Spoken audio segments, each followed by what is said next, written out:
జై శ్రీరామ్. జై శ్రీరామ్. జై స్వరాజ్య టీవీకి ముందుగా శుభాకాంక్షలు. ఈరోజు బంగ్లాదేశ్ ఏదైతే బంగ్లాదేశ్లో అక్కడి లోకల్ రిజర్వేషన్ల గురించి జరిగినటువంటి పోరాటాలు చివరిగా ఆ దేశ ప్రధానిని ఆ దేశం నుంచి వెళ్ళగొట్టే విధంగా చేసినాయి. దానికి ఆ దేశ అంతర్గత విషయాలు, దానికి ఇక్కడ ఉన్నటువంటి ఎవరికి కూడా సంబంధం లేదు. కానీ ఏదైతే అక్కడ వాళ్ళు చెప్పి చేసింది ఏదైతే ఉన్నదో రిజర్వేషన్ల కోసం పోరాటం అని చెప్పేసి ప్రారంభమైనటువంటి ఆ పోరాటం ఈ రోజున ఓన్లీ హిందువులే లక్ష్యంగా హిందువులను హతమార్చడం కోసం, హిందువులు ఎక్కడైతే పూజలు చేసుకునే గుడులు ఉన్నాయో ఆ గుడులను ధ్వంసం చేయడం కోసం మాత్రమే ఆ పోరాటం కొనసాగుతా ఉన్నది. దాంట్లో అమాయకమైనటువంటి హిందువులు వందలాదిగా ఈరోజు మరణించడం జరిగింది.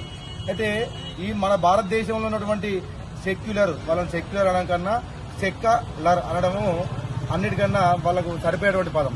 ఈ సెక్యులర్ గాళ్ళు ఎవరైతే ఉన్నారో వేరే దేశాల్లో కనీసం అక్కడ ఒక పిన్ను సైలెన్స్ అయినా కూడా దానికి ఇక్కడ భారతదేశంలో ధర్నాలు, రాస్తారోకాలను మొదలు పెడతారు.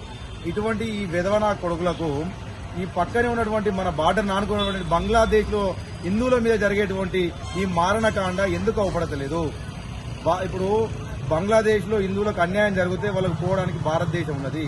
రేపు పొద్దున ఇదేటువంటి పరిస్థితి మన భారతదేశంలో గనక పునరావృతమైతే భారతదేశం ప్రజలు ఏదైతే హిందువులు మనం ఉన్నామో ఎక్కడికి వెళ్లాల్సినటువంటి పరిస్థితి ఉండదు. ఎందుకంటే అన్ని రాజ్యాలు కూడా ఇప్పటికీ మన చుట్టూరంగా మన దాంట్లో నుంచి మన దేశంలో నుంచి అఖండ భారతదేశంలో విడిపోయినటువంటి ప్రతి దేశం కూడా ముస్లిం దేశంగా కాలక్రమేణా ముస్లిం దేశంగా మారిపోయినాయి.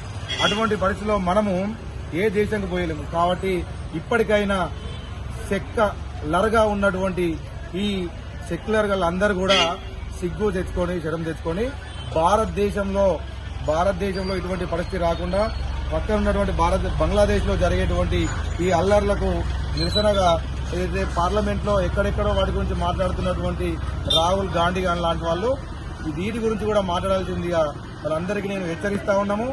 లేదు అని పక్షంలో హిందూ సంఘటన శక్తి బంగ్లాదేశ్ లో ఏ విధంగా అయితే అక్కడ హిందువులు ఈ రోజున సంఘటితమై ఏ విధంగా అయితే వాళ్ళు కాపాడు కోసం వాళ్ళు ఏ విధంగా అయితే ఉద్యమాలు చేస్తున్నారో అంతకన్నా తీవ్రతరంగా భారతదేశంలో కూడా రాబోయే రోజుల్లో చేయాల్సినటువంటి అవసరం ఏర్పడుతుందని హెచ్చరిస్తా ఉన్నాం. భారత్ మాతాకి జై Sriram. Save a life. Download uBlood app. uBlood for the new blood.